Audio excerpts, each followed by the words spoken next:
Hi friends, good morning.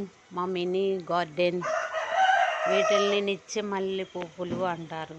మేము పూజకు ఉపయోగిస్తాము ఇవే. ఇది రేడియం మందార, ఇది కరివేపాకు, ఇది చుక్క మల్లి, ఇది తులసమ్మ,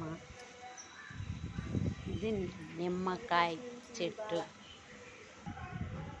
ఇది మల్లెపూ చెట్టు, ఇది వైట్ శంకు పూల చెట్టు, ఇది మందార చెట్టు,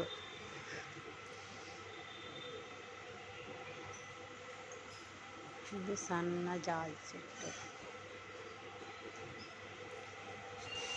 ఎర్లీ మార్నింగ్ లేచి చదువుకుంటుందండి ఫ్రెండ్స్. ఇవాళ చల్లగా కూల్గా ఉంది ఫ్రెండ్స్. క్లైమేట్ సన్నగా వర్షం పడుతుంది ఫ్రెండ్స్. ఈ వీడియో నచ్చితే లైక్ చేయండి, షేర్ చేయండి, సబ్స్క్రైబ్ చేయండి. Please subscribe.